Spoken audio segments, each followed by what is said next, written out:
All right, good evening, everyone. Morning. We're going to continue with our study on the book of Acts. Like I said, instead of covering 1 through 19, hindi natin kayang maubos yung 1 to 19. So, I'll just cover the first part today, verses 1 through 9.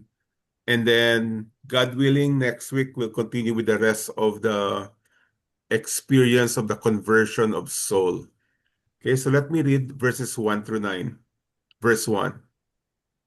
But Saul, still breathing threats and murder against the disciples of the Lord, went to the high priest and asked him for letters to the synagogues at Damascus, so that if he has found any belonging to the way, men or women, he might bring them bound to Jerusalem. Okay. Now, as he went on his way, he approached Damascus, and suddenly a light from heaven shone around him. And falling to the ground, he heard a voice saying to him, Saul, Saul, why are you persecuting me? And he said, Who are you, Lord? And he said, I am Jesus whom you are persecuting. But rise and enter the city, and you'll be told what you are to do. The men who were traveling with him stood speechless, hearing the voice, but seeing no one.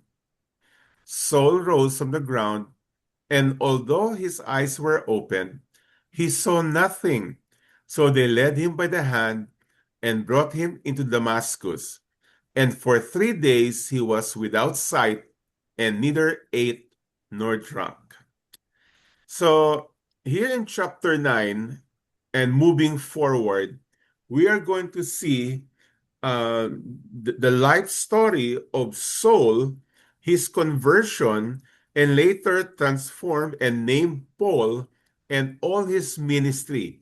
Actually, the book of Acts is a very important book because ang Acts is the one that connects the gospel, and then we see the church in Rome, in Ephesus, in Galatia, and all other places.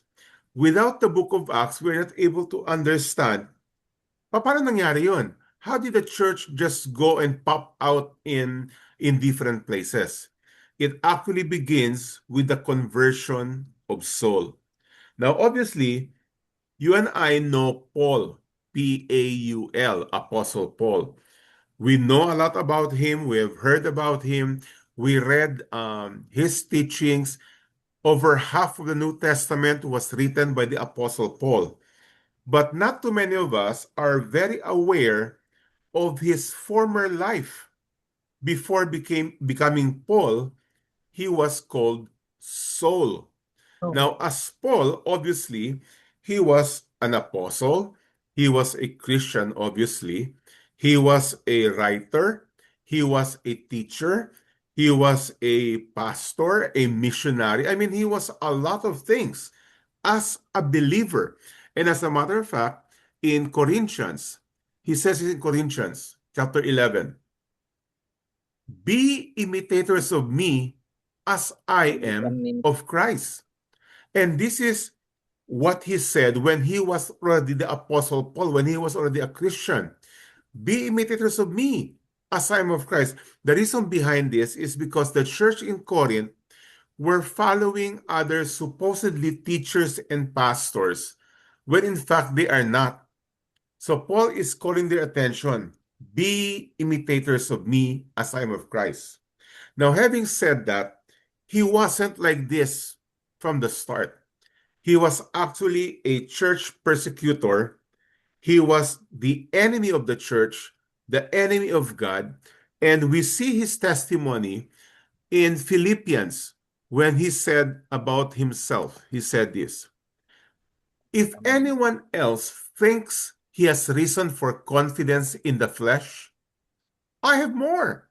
Now, confidence in the flesh, really the concept of confidence in the flesh is confidence in what you do or not do to attain the approval of God, to attain salvation, to attain the blessings of God. Sabi niya pa, if there's anybody else who has the reason to be confident that I have the approval of God, I have more. Now, why is that? First, I am circumcised on the eighth day. By the way, circumcision, men, circumcision, if you follow Jewish practice, and circumcision is a Jewish practice, it is done on the eighth day, not on the eighth year, not on the eighth month. It must be on the eighth day. And this is a Jewish practice. That's why, um, you know, the rest of the world who are not coming from the Judeo-Christian background, they are actually not circumcised. Only Jews and Christians, because Christians are following Jewish practices, that the baby male that is born is circumcised on the eighth day. You know, I have to ask my mom, anong araw kaya ako circumcised? I don't know. But it should be on the eighth day. So, pinagyayabang ni Paul yun. Ako, eighth day, not on the ninth, not on the 10th, not on the 11th. And I belong to the people of Israel. I am not a converted Jew. I was born flesh and blood as a Jew. And I belong to the tribe of Benjamin. Now, remember the brothers? Benjamin was the youngest, and Benjamin was not part of the brothers who sold Joseph. So it's a very special group. I belong to the tribe of Benjamin, a Hebrew of Hebrews. Puro. As to the law, a Pharisee. I'm not an ordinary Jew. I am a teacher of the law. Excuse me.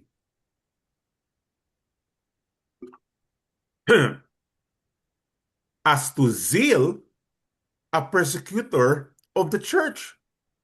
So he was not a bystander.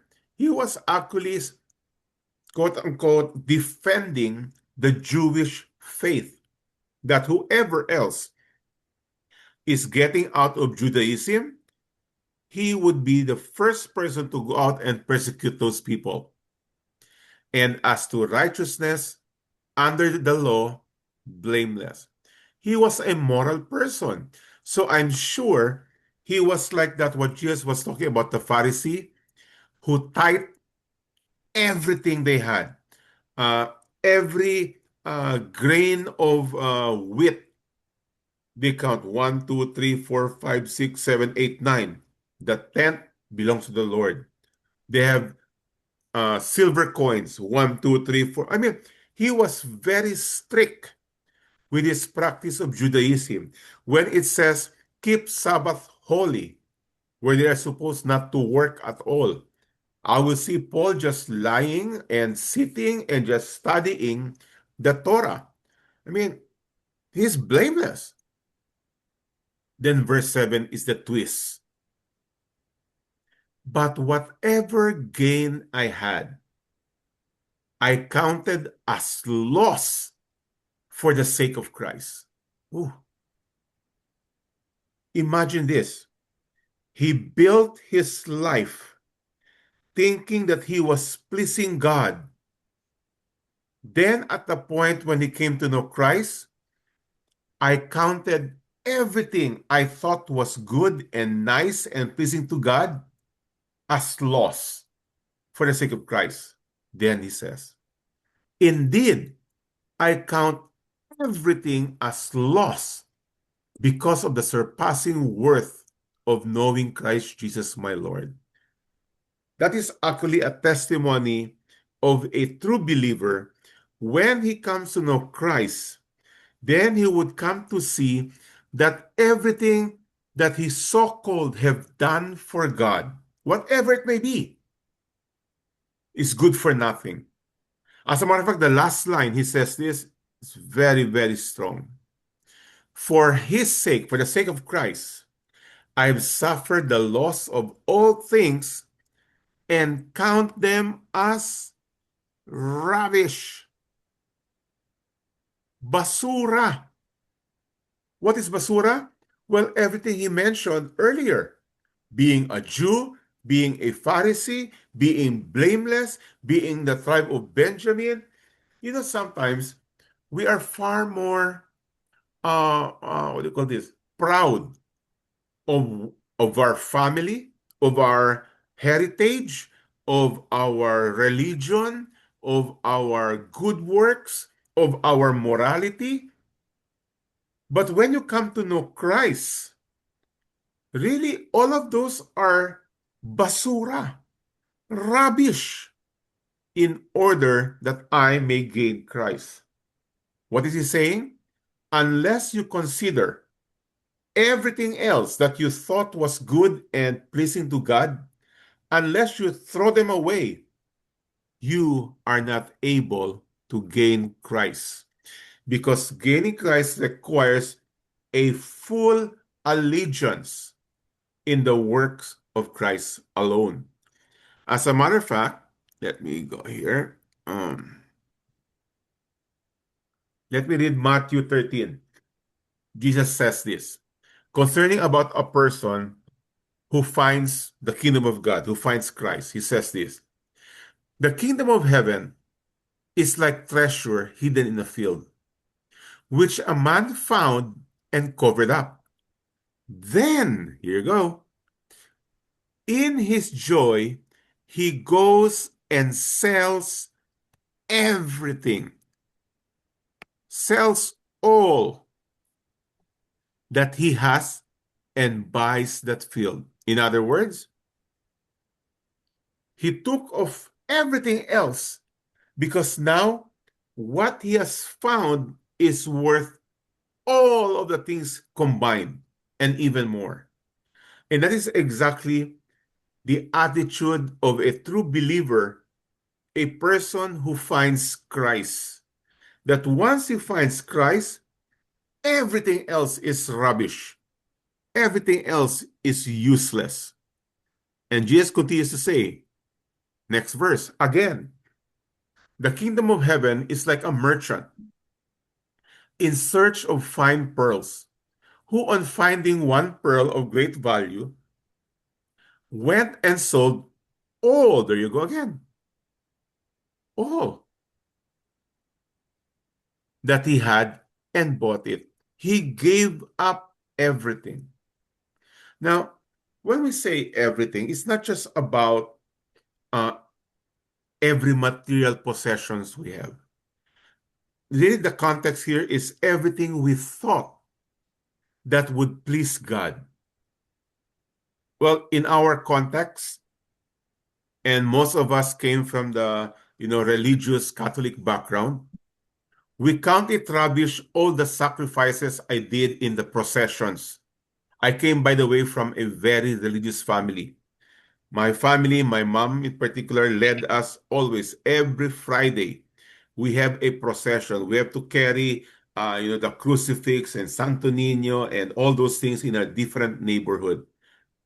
I count it all rubbish. It's good for nothing. All the good works that I have done, good for nothing. Going to church every Sunday, good for nothing. As far as salvation is concerned, remember this is the context, salvation is concerned. All my going to church, all my studying religion, good for nothing. It's all rubbish. Because when I found Christ, everything is in Christ. As a matter of fact, look at this. Jesus says this. Ready for this, everybody? Look at your screen. This is very important. How it requires total allegiance to Christ. Here he says this. Jesus says, if anyone comes to me and does not hate his own father and mother and wife and children and brothers and sisters, yes, even his own life. What did he say? He cannot be my disciple. This is Jesus speaking. To be a follower of Christ, to be a true disciple of Christ, requires full allegiance. We cannot be okay lang. Anyway, active naman ako. It cannot happen that way. So it requires full allegiance. And then Paul continues to say, Paul, I mean, Jesus continued to say, whoever does not bear his own cross and come after me cannot be my disciple. Now, cross obviously can be difficulties of life, the challenges of it, because when you give your life totally in allegiance to Christ alone, life could be very difficult. You could lose friends. You could even be hated by your own family. It just so happened, I have said this many times, it just so happened that we live in the secular Western world, wherein becoming a Christian is acceptable, is appreciated, and accepted. But there are many parts of the world that those who will give their allegiance to Christ will actually lose business, will lose friends, and guess what? Lose loved ones, family. Do you think you will still follow Christ if there's a possibility of losing your relationship with your family? Hmm. Many of our brothers and sisters in the Lord in other parts of the world actually are experiencing that. But you know what? In many ways, it's a good thing to be in that kind of situation because you know that your surrendering to Christ is genuine. Today, a lot of people say, well, I believe in Jesus. I'm a disciple of Christ. But in reality, it's because we are living in a greenhouse. Everything is, we are protected temperature-wise, uh, you know, uh, humidity-wise. It's just a perfect situation. That's why it's very easy to say, I'm a Christian. Acts 29. By the way, the testimony of Paul is given in Acts 9, Acts 22, and in Acts 29. So in Acts 29, so we're going to visit the conversion story of Paul several times. But in Acts 29, Paul says this, I myself was convinced that I ought to do many things in opposing the name of Jesus of Nazareth. That's what he thought. And I did so in Jerusalem. That's where he started. And Christianity began in Jerusalem. But then he was not contented just to oppose Christians in Jerusalem. He says, I not only locked up many of the saints in prison after receiving authority from the chief priests, but when they were put to death, I cast my vote against them. You know, religion is the most dangerous enemy of Christianity. Today we think of Hamas. Hamas, they are the terrorist group who wants to eliminate the Jews and the Christians. We think it belongs only to Islam. No, it doesn't belong to Islam alone. It belongs to fanatic religious people, whether it be Islam, whether it be Hinduism. By the way, there are many Christians who are persecuted in India. And even in so-called Jewish background like Paul, the Christians were first persecuted, imprisoned, and even put to death by a fanatic, zealous Jew. His name is Saul. Then he continues. And I punished them often in all the synagogues and tried to make them blaspheme. And in raging fury against them, I persecuted them even to foreign cities. You see, Paul was not content to persecute the church in Jerusalem. He wasn't even content to persecute the church, imprison them, and put them to death to other parts of Israel, in Judea and Samaria and Galilee. No, he went even to foreign cities. As a matter of fact, that is what we find where we find ourselves in Acts chapter 9. he was on his way to Damascus. And Damascus is the capital city of what? Syria. He went all the way to Syria to persecute, to imprison, and to put to death those who belong to Christ. So that's why in this connection, I journeyed to Damascus with the authority and commission of the chief priest. Ganun katindi si Saul.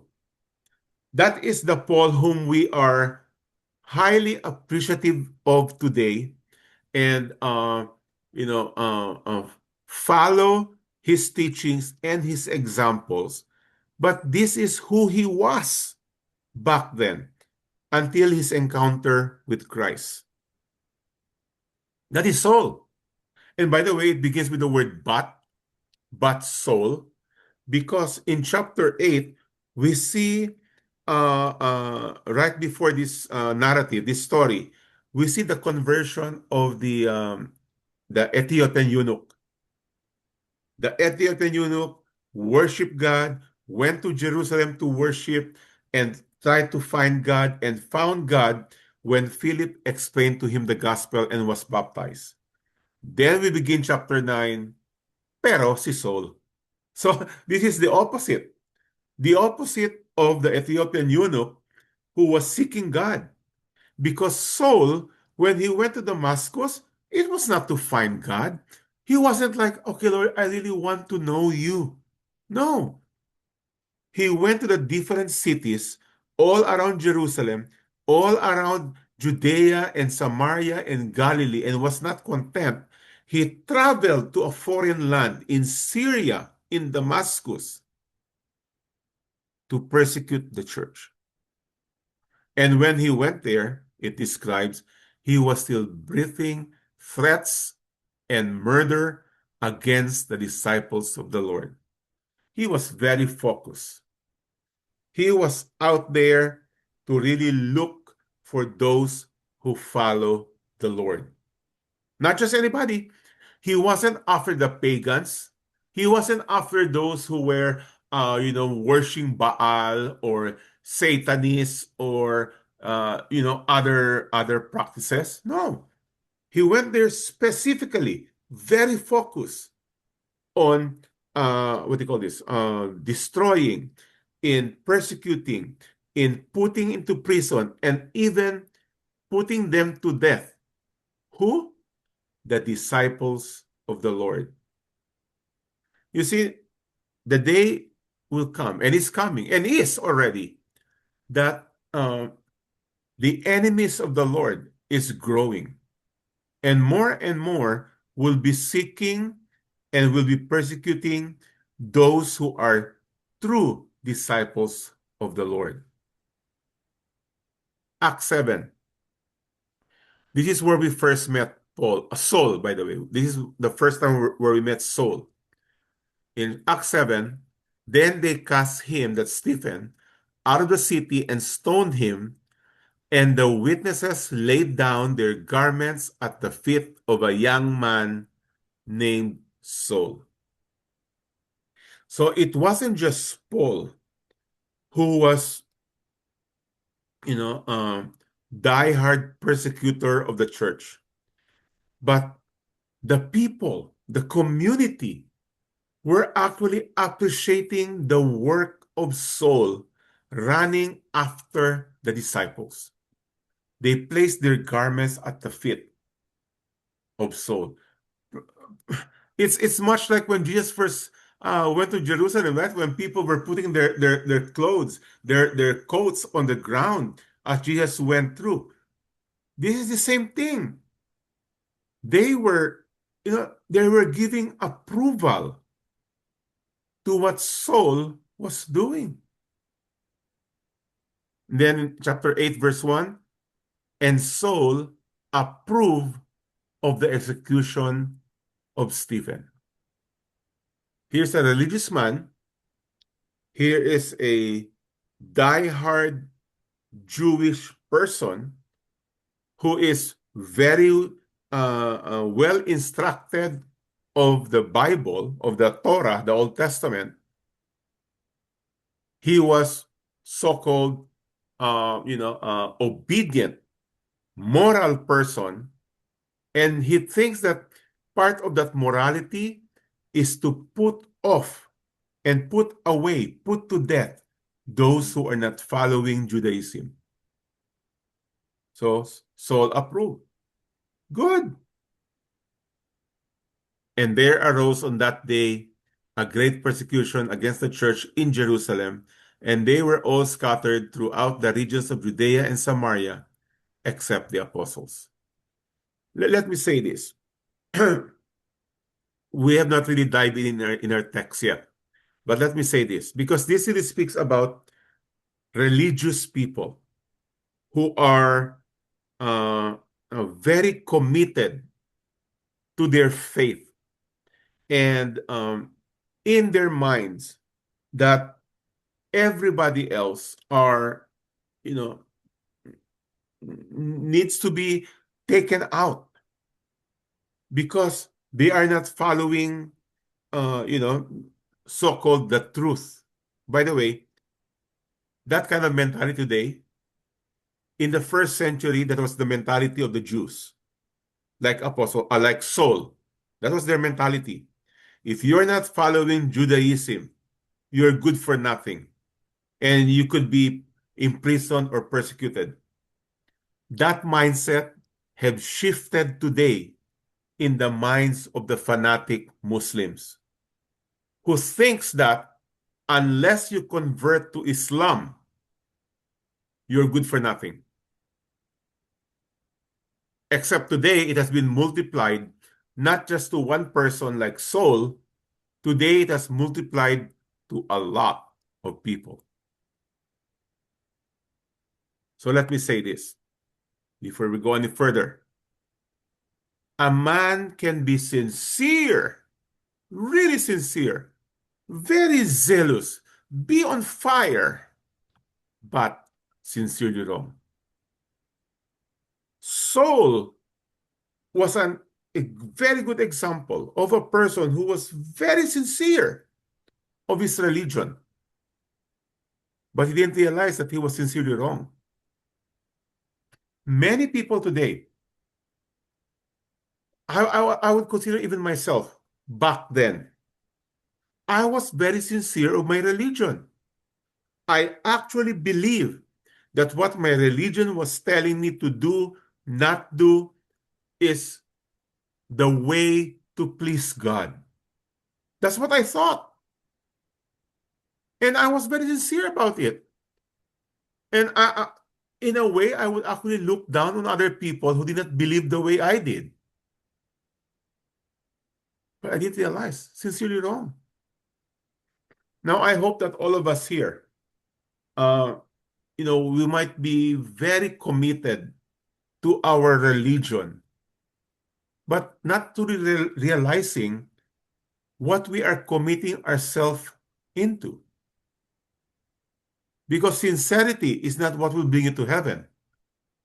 Only truth will get you to heaven. Romans 10, verse 1-4. That's the problem of the Jews of the first century. Oh, well, even today, where Paul says, brothers, my heart's desire and prayer to God for them, that's the Jews, is that they may be saved. Why is that? Because they are not saved. For I bear with them witness that they have. Oh, where did they go? For I can bear witness that they have a zeal for God, on fire, sincere, religious. Here's the problem. But not according to knowledge. Not according to the truth. They're sincere. They're religious.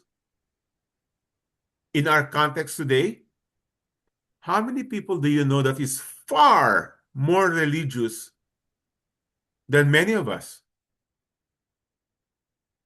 Some people will go to church every morning, attend the mass every morning, have a novena every, I don't know, when is Novita, made. In my family, back then, rosary every night. Zealous. Procession, as I already mentioned, every Friday, but not according to knowledge. Now, why is that? Why is it not according to knowledge, not according to the truth? For being ignorant of the righteousness of God. Ignorante, not aware. But here's the problem. Supposedly, if we are not aware of a certain thing, we must find out what is it? What is the truth? But instead of seeking the truth, what did they do? They went to seek and establish their own. This is the truth. This is how we can please God. This is how we are supposed to do things. That's the problem. Yeah, the Lord gave us scriptures, the Bible, as God's instructions. But most so-called Christians are ignorant of the Bible. And what do? They seek to establish their own. Now, why is that? Well, it's easy. When you establish your own, then it's according to your own rules, not according to the rules of God. We don't have to find out. We don't have to go seek what does God want. We just say, well, it was, that is what I was taught.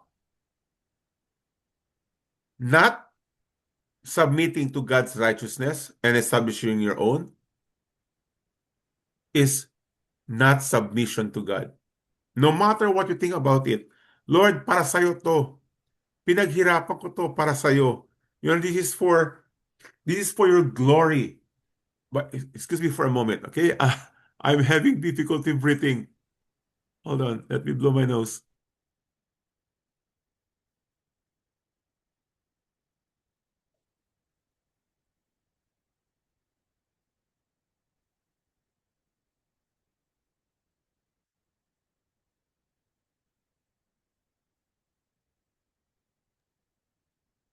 Okay, sorry about that. I'm back.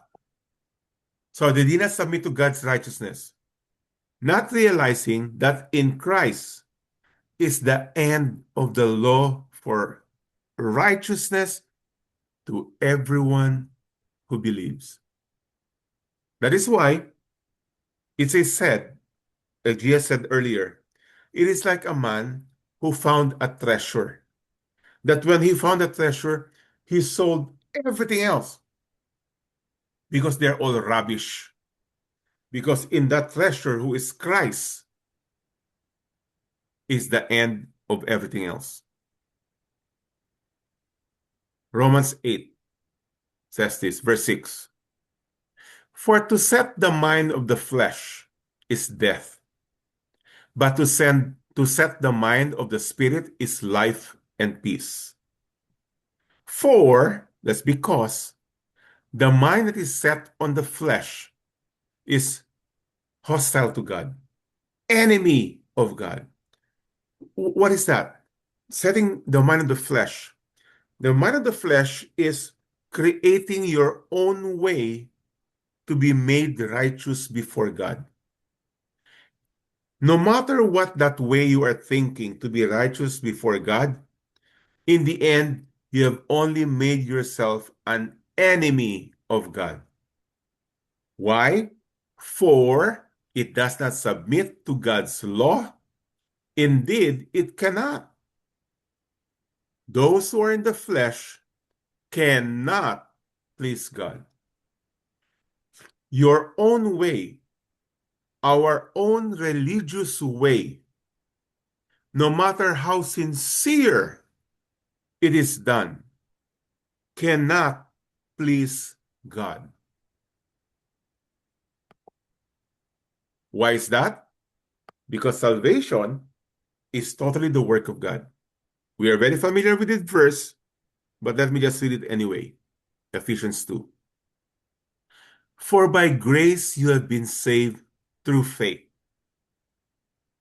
So Paul was saying, okay, you're saved by faith, by grace, through faith. But let me clarify that. He says, and this is not your own doing. Let me repeat. This is not your own doing. It is the gift of God. I repeat, where is that? Not a result of works, so that no one can boast. You see, a person who truly understands the salvation of God, all he can do is to be grateful and thankful.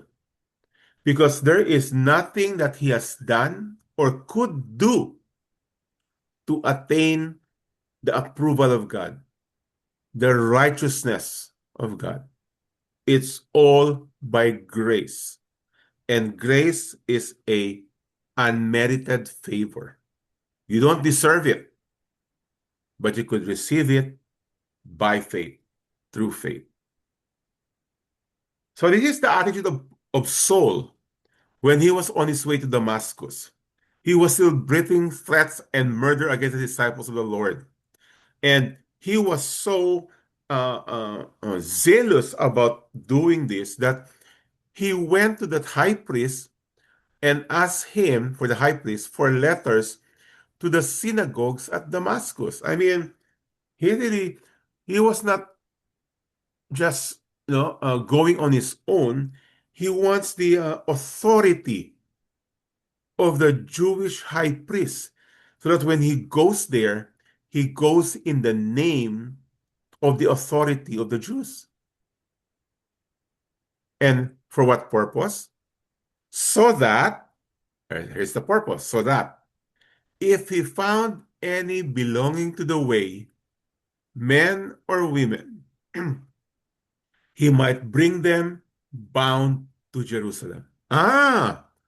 So that's the reason why he wanted the approval and the authority of the high priest, so that he would actually be able to bound them, handcuff them, and bring them back to Jerusalem. Otherwise, he cannot do it. So that is why when Saul traveled to persecute the church, put them in prison, and even put them to death, he was with temple police who was basically goons, so that he was able to enter the different household and pull out any men or women. By the way, it's very interesting. Men or women. Back then, in the first century, everything is led by the men. And if there's anybody who will be counted as guilty of any practices of such thing, it is the men. But here, Saul was not content of the men or women, which by the way tells us that to be a disciple of the Lord, especially in those days, in the first century, we see how the women were rising up to be followers and obedient disciples of the Lord. And also on top of that, here Saul, okay, found any belonging to the way. The way is not the name of the church. Okay?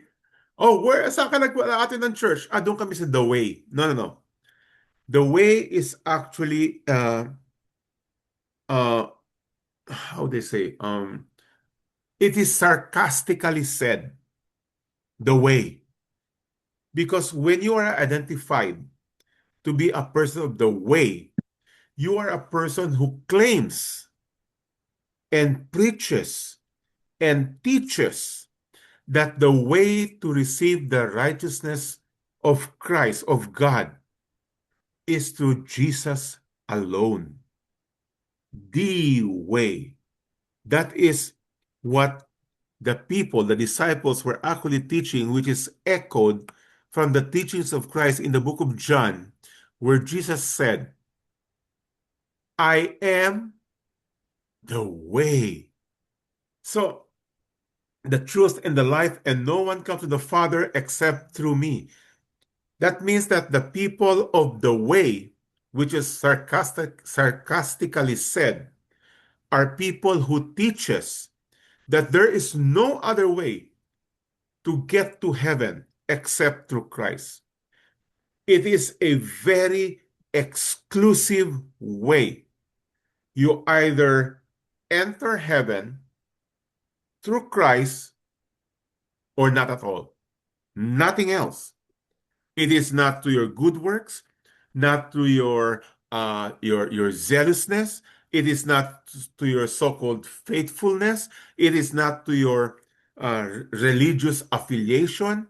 No, it is to Christ alone. That is the core teaching of the reformers, which comes from the five solas. Maybe we'll have time to discuss later on the five solas again. But one of the solas is called Solus Christus. That's Latin for Christ alone. Solus Christus. And that is what you and I, the true Christian, true believers, the quote unquote, the way people, we teach that salvation is found in Christ alone. And the key word is the word alone, not Christ plus sacraments, Christ plus giving, Christ plus no, Christ alone. And here's what the teaching of Solus Christus is. Solus Christus is a core doctrine of the Protestant Reformation, asserting, that's teaching, pushing that salvation comes only through Jesus Christ's atoning work. Nowhere else, nothing else, only through Christ. Then it says, oh, why is that not moving? Okay. Not through human merit or works, making him, that's Christ, the sole, the only mediator between God and humanity. A principle emphasizing his unique sufficiency. Sufficient na, tama na, kompleto na.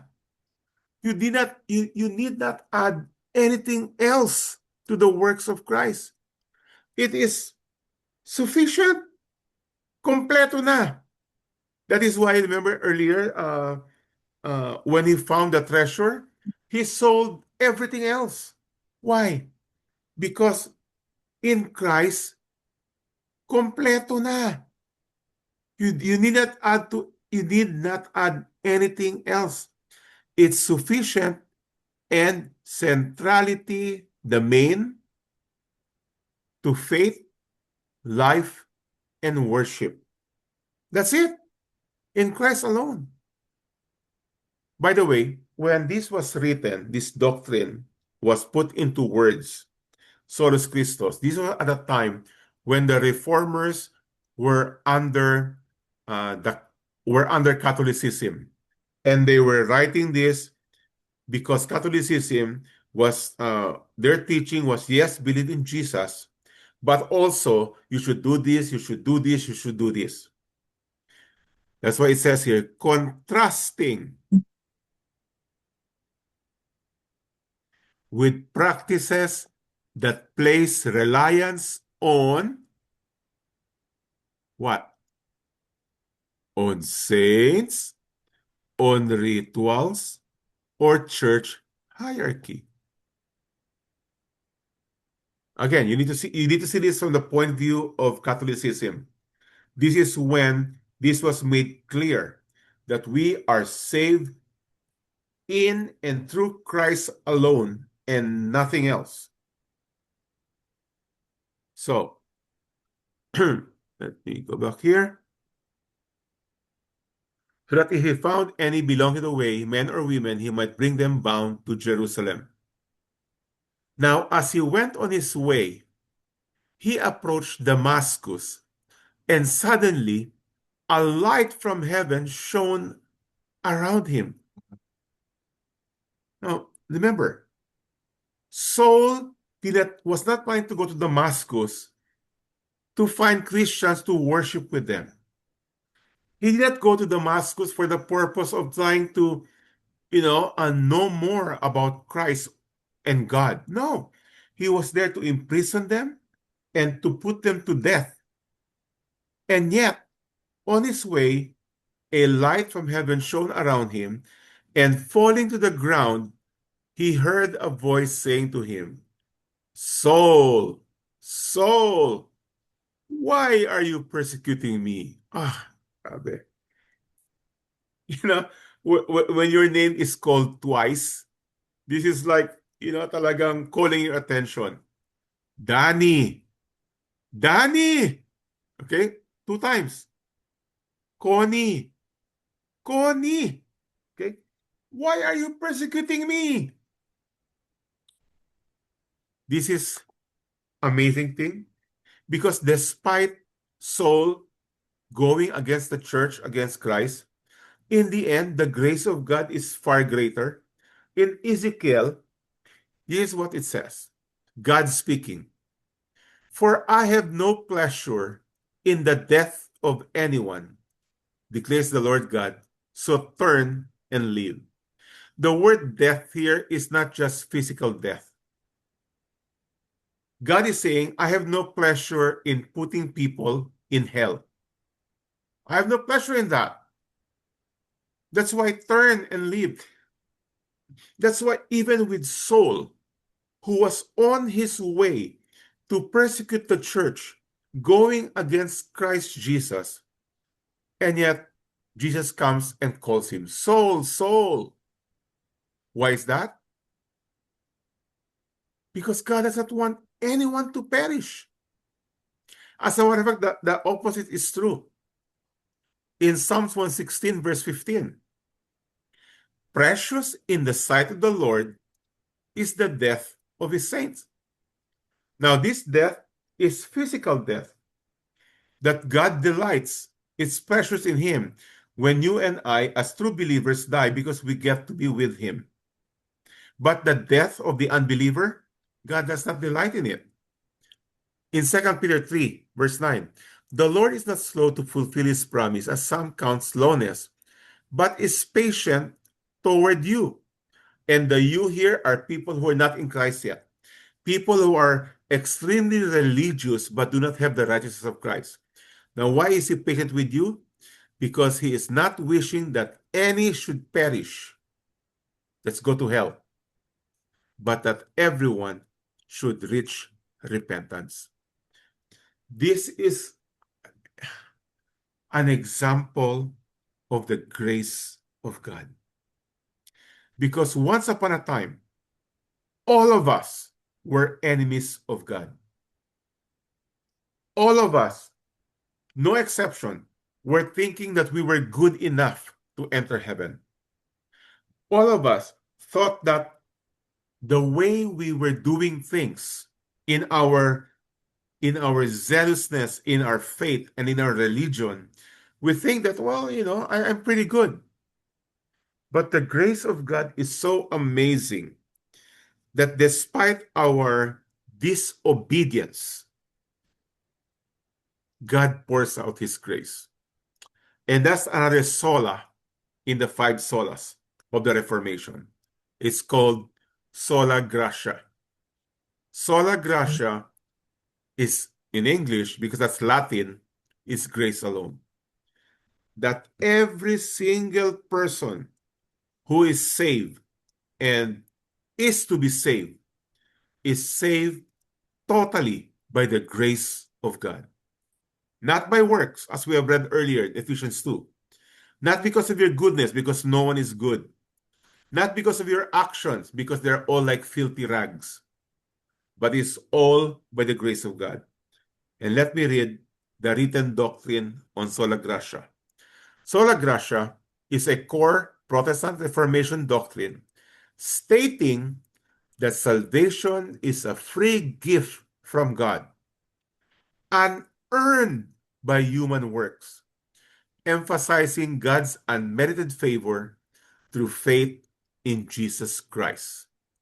It asserts that God does everything for salvation, not humans, or should I add, not religion, not your good works. No. Countering the idea. What idea? Again, the background is Catholicism. Countering the idea that good deeds contributing to earning it. No, does not. The phrase also refers to concepts like God's undeserved love and God's undeserved mercy. I'm very really emphasizing this because most of us, if not all of us, came from the Catholic background. And basically, if you are like me, what I've been taught is I need to be good. I need to be a good boy. Good boy kamay ka para, you'll enter heaven. That's not what the Bible teaches. The Bible teaches that all have sinned and all have fallen short of the glory of God. That unless God reveals himself and unless God pours out his grace, then all of us deserves hell. So here's God calling Paul, Saul, Saul, why are you persecuting me? Next line is very important. Everybody, no one is sleeping, okay? Everybody's awake. Here's very important. Then Saul said, "Who are you, Lord?" The word Lord is kurios, which is Lord, God. Who are you, God? This is a very important question because many religious people do not know God whom they thought they are worshiping, whom they are serving, whom they are aligning and giving their life to. They're ignorant about God. But Saul said, "Who are you, Lord? I want to know you." You see, this is where it says, when you seek him with all your heart, you'll find him. God can reveal himself to you in a miracle. God can heal you of cancer or of some, dramatic circumstances that it is supernatural. It doesn't matter because unless you know God, it's good for nothing. I mean, all my life, I'll speak about myself. I would say I was religious in a way. Really, I went to church every Sunday. I went with Weng. Lowell is here. I went with Weng every Sunday, and we went to the early mass. Okay, at 6:30, because the early mass in our school back then, the early mass is only 30 minutes, 6:30 to 7. That's why we chose that. And then after that, we can go out. But the point is this: we were religious. We were fairly good, but we did not know who God is. I hope you know the God that you are serving right now. If there's anyone here who still do not know who God is, to know who God is, to know what God desires, what God wants, what God demands. Who are you, Lord? And God, the Lord, revealed himself. He did not deny. Jesus did not deny. No, no, don't call me Lord. Don't call me God. No. Jesus says, I am Jesus, whom you are persecuting. We have to come to realize this, that until we understand that all sin, no matter what it may be, all sin is in the end directed towards God. That's what David said. To you, O Lord, and you alone have I sinned. So it doesn't matter whether you stole something from your classmate, from your neighbor. In the end, all sin is directed to God. So Jesus, I'm just whom you're persecuting. But rise and enter the city, and you will be told, that's important, you will be told what you are to do. Bakit kumapal yung underline ko? Anyway, you are going to be told what you are to do. Like I said earlier, experiencing a miracle, being deeply uh, rooted in your religion,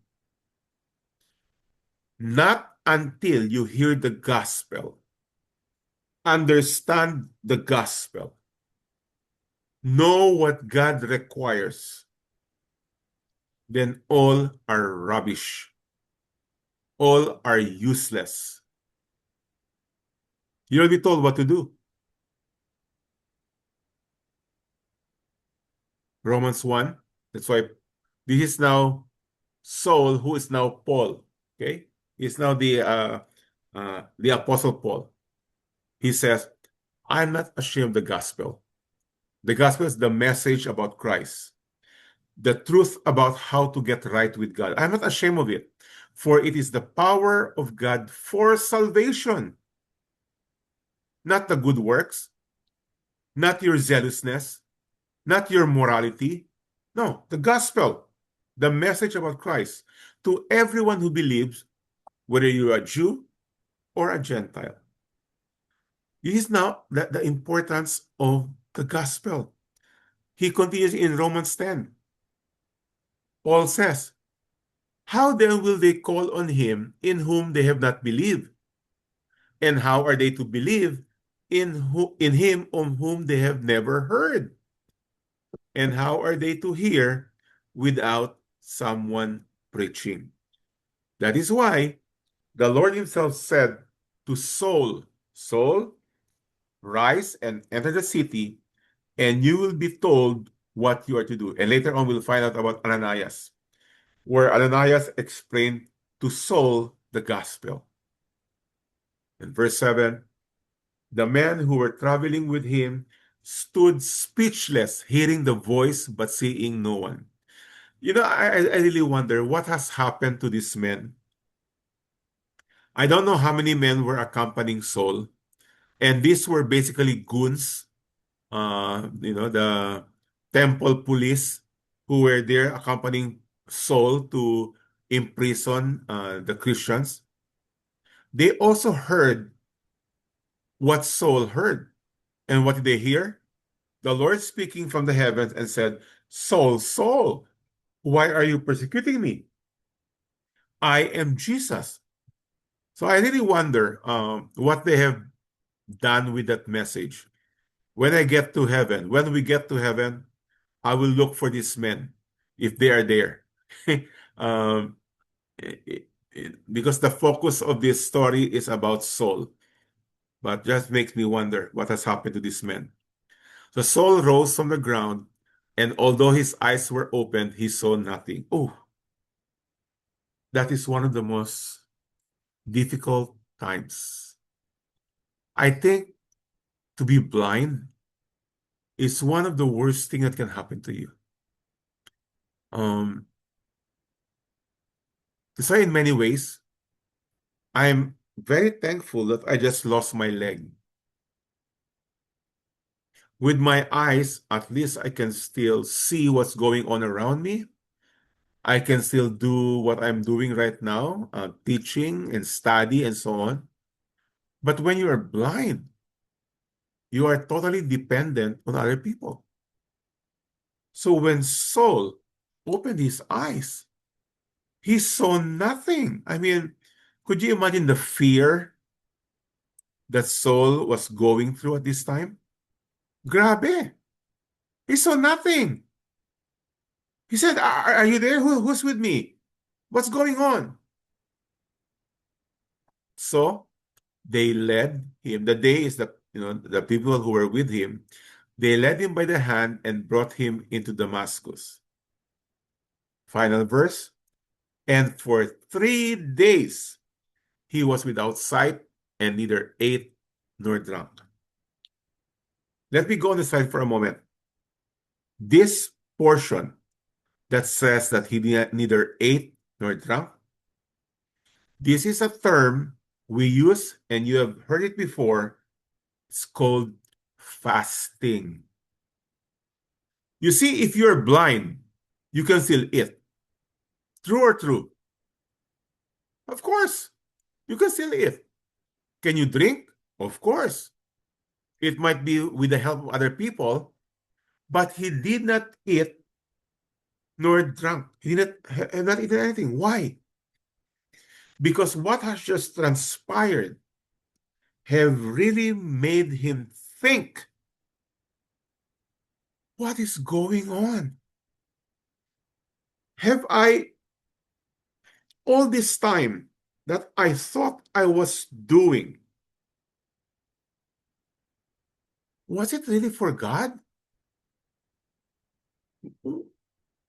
Sometimes you and I have to go through some trouble in life that would start to make us think about eternity, about our allegiance to our religion. Because whenever you come to that point, and especially when you hear the gospel, you need to make a decision. You are placed on a fork on a road. Should you keep on believing what you have believed all your life? Or will you submit to the truth? It's a choice. Saul was given the choice. You need to come to a conclusion if you're going to follow Christ that everything else that you have done so far is rubbish. And let me conclude with the same verse that I read earlier from Philippians 3. Paul gives his testimony. But whatever gain I had, I counted as loss for the sake of Christ. Indeed, I count everything as loss because of the surpassing worth of knowing Christ Jesus my Lord. For his sake, I've suffered the loss of all things and counted them as rubbish in order that I may gain Christ. Wow! That is part 1 of the genuine conversion of a person. Through the testimony of Saul, who turned out to be Paul later on. So let's open the floor for thoughts, comment, questions. Everybody turn on your videos now. And while you are thinking, Ako lang let me mauna. blow my nose again. Okay, hold on. Excuse me. Okay.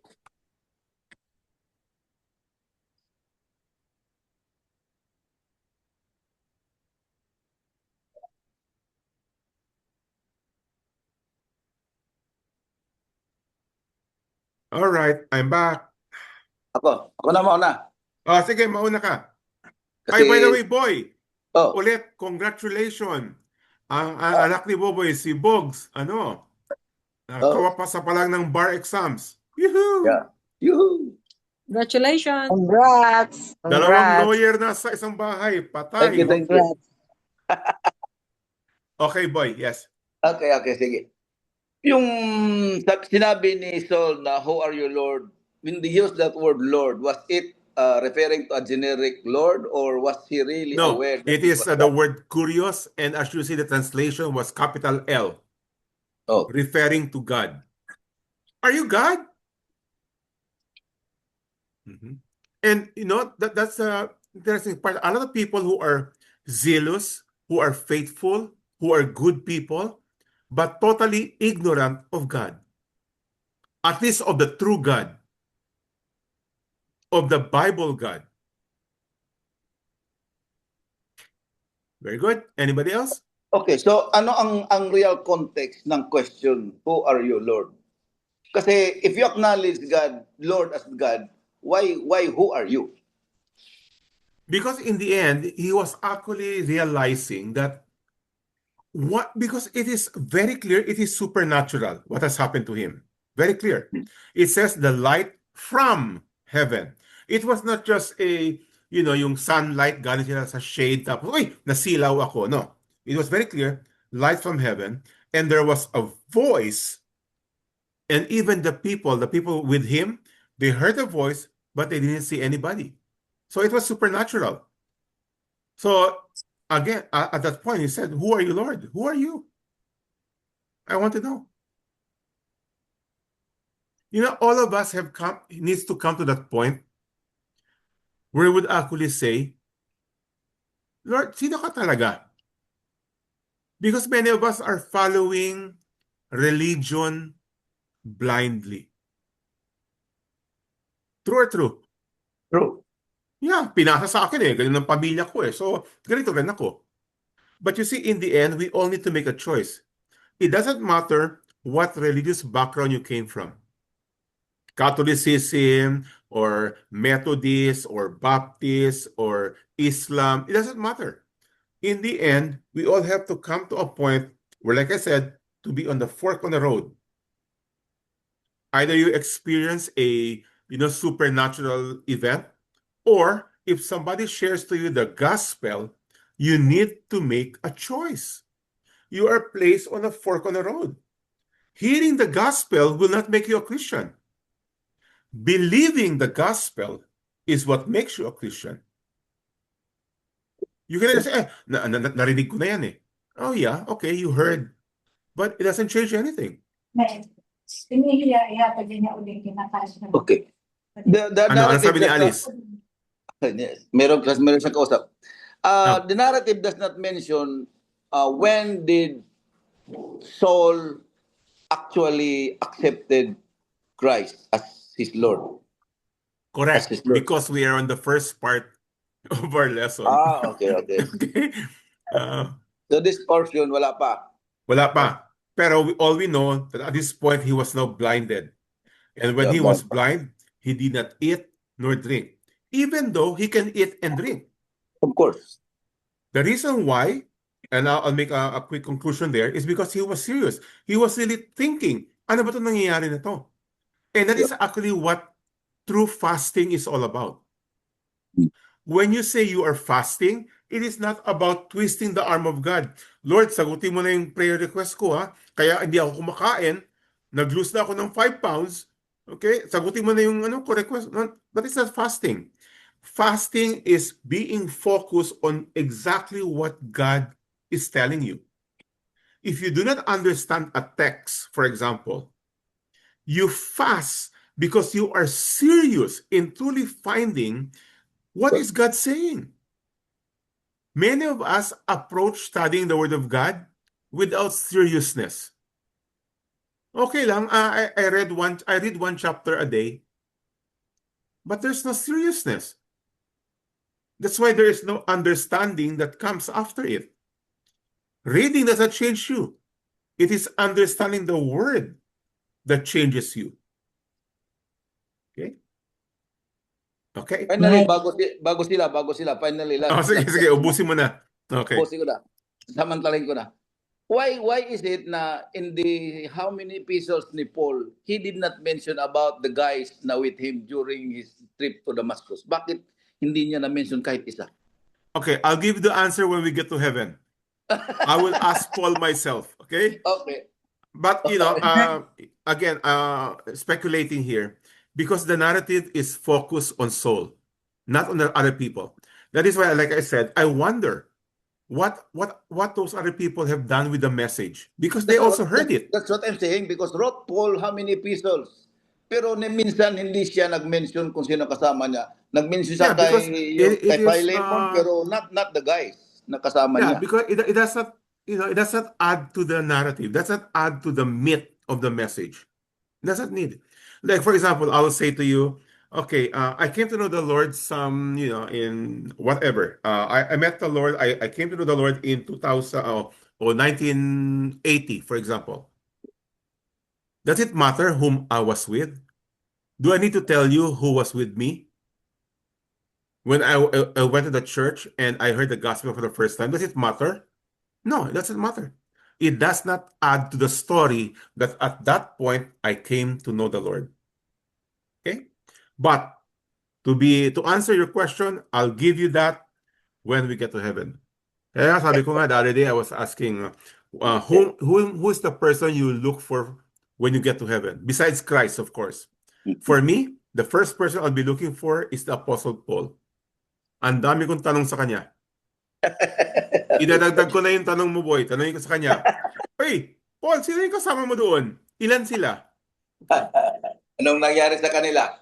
Ano nangyari sa kanila? Okay. All right, good. Okay. Sige. Yes. Question, Mike. Yes. Why did God blind Saul for 3 days? What I mean, bakit 3 days lang? In spite of Well, what he it took him 3 days to be able to come to a conclusion. Yeah. If you think about it, most of us came to the I came to the Lord, I believe I was 21 years old or 22 years old. For me, ako si Mike. So the question is, why did it take me 22 years to come to a conclusion to surrender to the Lord? Bakit? I could have surrendered when I was 13, when I was 16 or 17. But why? Well, several reasons. In the case of Saul, because he was diehard, his allegiance was in Judaism. He was blinded. That's what the Bible says. We are blinded. Blinded by Satan and blinded by our own self. We are double blind. We do not want to know God. None of us seek God. That's what Romans 3 says. No one seeks God. No one. Pero, Mike, nag-church na ako, bata pa ako. Yeah. But doesn't mean you're seeking God. Sometimes we equate going to church as seeking God. That's not true. That's not true. That's not the same. punishment ba yun, Mike, sa ginawa niya? Uh, Kasi ginawa niya in spite of... You see, ultimately the punishment is not so much because you lost a leg, you lost your eyes, or you had trouble on this world. Because as a non-saved person, the greatest punishment is hell.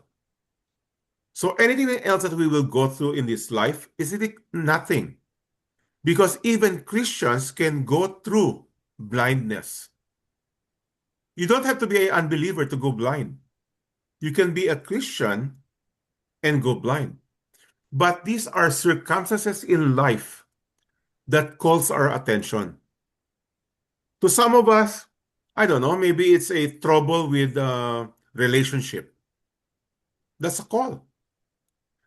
Maybe a loss of job, a loss of business. That's a call. Ano pa ba? I mean, you can put on anything and everything. And it's a call. But to some of us, we just, shrub it off, baliwala lang, and then keep on moving and living our life. That's why I said, it is a fork on the road. What are you going to do about it? Are you going to seek God and find the truth? Or you'll continue on pursuing what you thought, is righteous and good? Okay. Mike, it was a test whether Paul will submit to God or resist further the Correct. call. Yeah, si Saul. Saul pa siya doon. Si Saul pa siya. So, kasi Saul pa yun eh. Oh, yeah. And all of us are given, we are all placed on a fork on the road.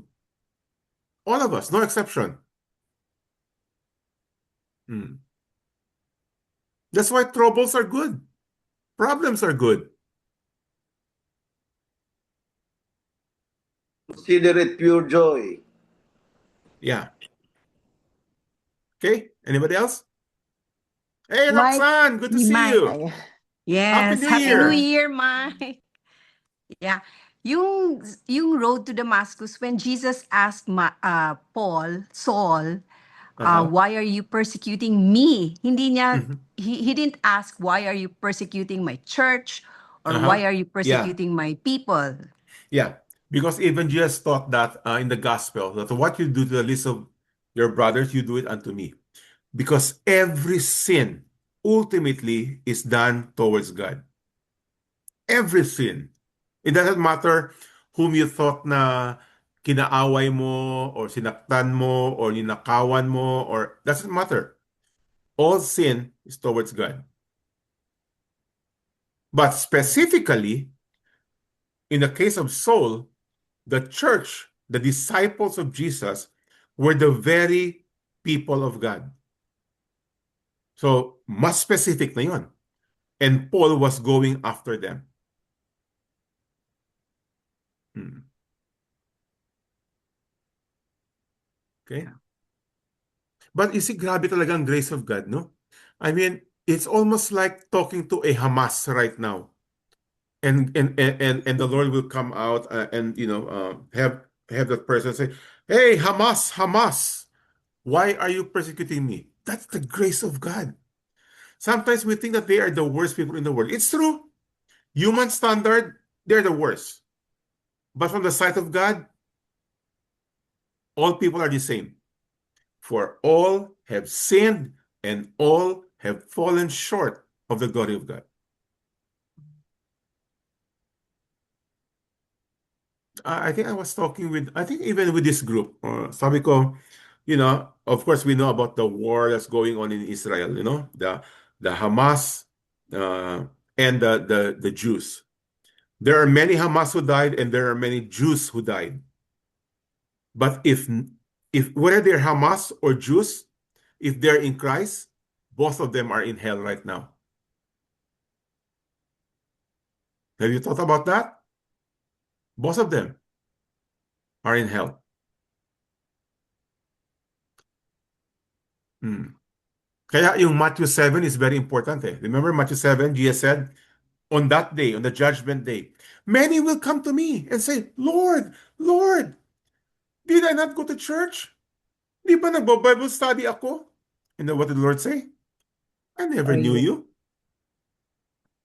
See? Hmm. Good. Any more? We still Mike, have plenty of time. Yes, oh, Isa. di ba si Paul ang sinasabing apostles for the Gentiles? Uh-huh. Siya ang siya ang reason why God really chose him in spite of all the things that he has Yeah. done. But you see, choose doesn't mean when God called Saul Mhm. and in his blindness, as we mentioned earlier, he was just on the fork on the road. He still had to exercise his free will. He still had to say, okay, from this day on forward, I will surrender. But the choosing of the Lord doesn't mean that you have no part in the destiny of your future. God chose because, again, God knows everything from start to beginning. Yeah. Okay? So, yeah. Okay, that's it. Wala na akong madagdag doon. Sovereign God, he knows everything, yeah. Yeah. Yes, Dan? Right? Yes, Dan. Yeah. This revelation talaga na being sincere is not a guarantee that you're right. Diba? Oh, yeah. Yun ang nakatakot eh. See, those Yeah. who are sincere in their endeavor, in their pursuit, but actually they're wrong. Kaya nga just like the Hamas or the Yeah. Sincerely terrorists, wrong. Uh-huh. Yeah. And really, this topic is really speaking to religious people because Saul is an example of a totally religious person. He's got everything to be said as, this is the model religious person. Grabe. And yet, he was not saved. Just like other Jews, when he said, my prayer and desire is that they might be saved, because they are zealous for God, but their zealousness is not based on knowledge. Isn't that the description of religious people today? They're zealous, on fire, but sincerely wrong. Tama ka Dan? Sincerely wrong. Mm. But And today, when yes, Roxanne, go sorry. ahead. Yeah, and when Saul met Jesus, when he regained his strength, he immediately shared Jesus. Mhm. He We'll did talk not. about it next week. Okay. No, kasi I was comparing myself. I said, yung wala bang, ay nahihiya ako or ay ano Actually, baka, a quick answer, Roxanne. He did not share Jesus immediately. oh, He was brought to the desert for the next 3 years. Okay? So, you can relax a little. Ay, pwede pala yun. Okay. 3 years. Okay, okay. See Saul, 3 years. Isn't it interesting? Even Jesus with his disciples, he spent 3 years with them. And even at the end of 3 years, you know what Jesus said? How long am I going to stay with you? You know, sometimes, uh, and I'm speaking to many Christians, they are so proud. Oy, 10 years na ako in the Lord. Wow. 20 years na ako in the Lord.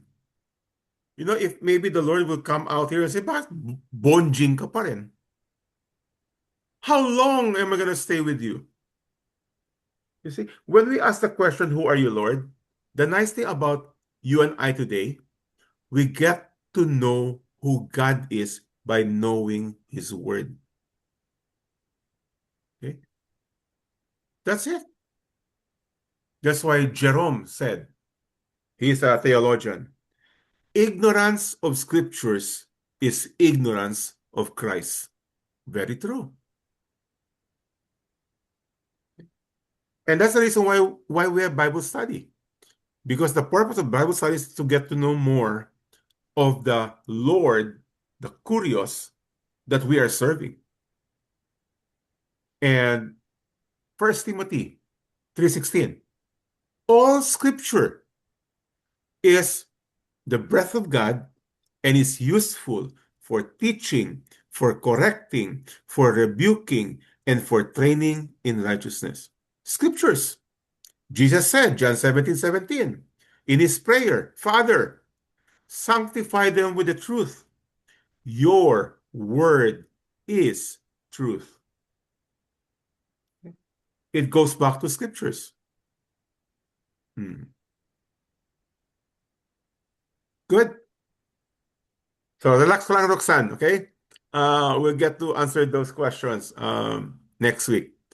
Yung kay Boboy na question when we get to eternity. Pero yung sa'yo next week.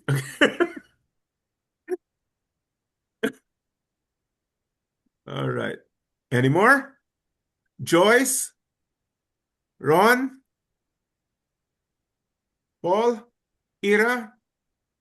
You Net? answered already, Yes. Mike. No, you Uh, answered already, like why Jesus chose Paul, and then the free will of Paul that he turned to God. You Yeah. answered it earlier. Yeah. Okay. Okay. Sino ba itong may nagsulat dito? Ano ba sulat? In verse 8, si Ronnie. In verse 9, Saul being unable to eat nor drink, was it his response a sign of remorse, or was it Jesus not allowing him to do these things? No. As I mentioned he's earlier on, praying. not eating or not drinking was, I'll presume that it was the seriousness of trying to reflect on how he has been living his life so far.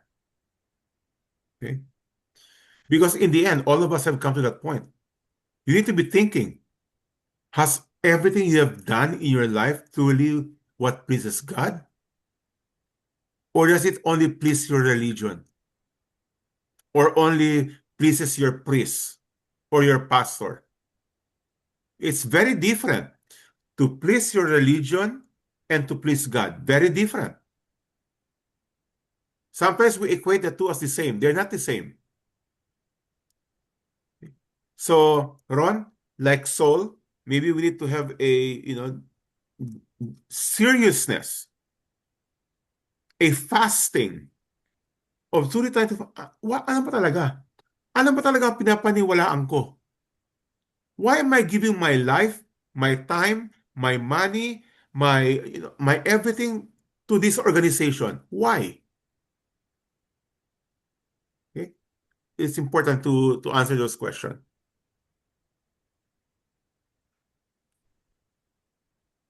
Any more? That? Anything to say that? Yeah, I think I was also thinking about that when Paul was why he said, "Why is that you, Lord?" I think he was already starting to really see, that only the power of God can do that, and maybe he was really starting to discern that there was already conviction in his heart kasi he wouldn't ask that question, "Is that you, Lord?" Di ba? Parang for me, Yeah. parang when you are asked, he already addressed na Lord. So maybe in his heart, he was contemplating na talaga na, is this really happening to me? Am I really convicted now by Yeah. what God was But showing him that is supernaturally? true. But the reality is not all people will respond the positive way. Not everyone. Actually, the majority will respond the negative way. And Mike, you were right, no? Sometimes when we go through really hardships of life, this is where we recognize is there something in my life that I must really evaluate seriously.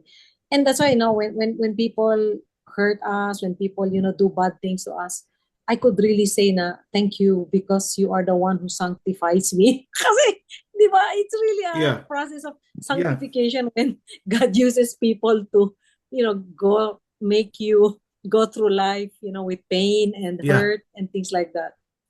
Yeah. And by the way, for all of us, no, as Christians, when people who are not in Christ come to you to seek counsel, dahil may problema sila and so on, it is always important to bring them to spiritual things. Bring them to the Lord. Because problems is just a calling. Sometimes we try to fix the problem of people without fixing their biggest problem, which is salvation. What's the point of being able to help the person in material things and or other relational things if they are not in Christ? That's why evangelism always comes first. Evangelism. I remember from last lesson on Acts chapter 8 when Philip was with the eunuch and the eunuch was reading from the book of Isaiah. And then it says there, from there, Philip told him about Jesus. Jesus. So it really doesn't, because even if he was reading Isaiah, if he doesn't hear about Jesus, wala rin gamit. Kaya what does Scripture say? There's no other name given under heaven from which man can be saved. You could experience the miracles of your life. A person who is blind and suddenly, wow, nakakita na. Wow, miracle. But if he does not know Christ, that's nothing. Life is short. Remember last week our lesson? All of us, like Paul said, all of us are deteriorating. All of us. And Bernadette, again, what is the average lifespan of a person? Yeah, 80. 80. 70. 80. Wow. Lahat tayo, ano na tayo, sa pre-departure area na tayo, no? Pre-departure na. Oh. Okay, any more? Mike, Yes, Con. kanina pinag-uusapan natin yung Paul became, Paul considered everything rubbish for Uh-oh. the sake of Christ. Oo. Naalala ko sa 1 To Corinthians, gain Christ. To gain Christ. 1 Corinthians 9:22, sinabi niya, I have become all things to all people so that by all possible means I might save some. Yeah. To the Different weak, different thing. oo, The oo, no, Philippians about being rubbish, he considered all things that he has done as a Jew, as a Pharisee, as a quote-unquote good person, good for nothing, because only then can you gain Christ. And that's very important principle. You cannot hang on to two things and say, I believe in Jesus, pero kailangan I also believe in Mary. Ay, hindi pwede. Hindi pwede. You have to consider everything else rubbish and Christ alone. Solus Christo. Christ alone. Now, the First Corinthians principle, where Paul was talking about evangelism, but I have to be all things in order to gain, to win some. In other words, if I speak to I don't know, mga karpintero, then I need to somehow connect with them. If I speak with the business people, I need to somehow connect, I need to find a common ground. Because unless you have a common ground with people, how are you able to share the gospel? Okay? So, different thing yun, yung Corinthians at Philippians. Okay? Okay, last one. We are over time. Last one, and then we will continue next week with part 2. And we'll I be have able to one. answer. I think we'll be able to answer the question of Roxanne next week. Anything else? Another question, Kuya Mike. Yes, Ron. So, what's special with Saul? Why not anyone in his entourage to experience this miraculous encounter with Actually, Jesus? his whole entourage experienced it. Not all of them became blind, but all of them experienced the miracle. All of them saw the light that came from heaven. All of them heard the voice of God. It's the same thing like this. Imagine if I was talking to Roxanne and I was sharing the gospel to Roxanne, for example. Pero all of you are all here. What I'm sharing to Roxanne, everybody else heard. Lahat nakarinig. Now, yes, I was speaking specifically to Roxanne, but you who have heard it while I was speaking to Roxanne still also have to make a decision. See? So, the entourage of Paul, he does not say kung ano nangyari sa kanila because that is not the focus of the story. That's why I said when we get to heaven, we'll find out. And anybody here from the entourage ni Saul? Meron ba dito? Meron? Okay. So, we don't know. That is the similar question ni Boboy kanina. What happened to them? Rod, I'll give you the answer when we get to heaven. And by the way, this is also very interesting. Sometimes you are focusing on sharing the gospel to a particular friend, for example, or family member, but the one who responds is another person. Diba? Ganun yun eh. Ganun yun. So, that's why when you share with somebody, bring other people so that they might hear it also. Okay, we better end here. I don't want to rob you of your sleep. I give the answer to the question of Ron sa chat. Sinagot mo ang question ni Ron. Basahin Yeah. ko nga. Tingnan natin anong sagot ni Attorney Borja. Only God knows the answer and only He has the answer at this point in time. But in the future, I can also give you the answer. Okay, I'll also know. But yeah, there's a lot of people who are not specifically mentioned in scriptures who will be in heaven.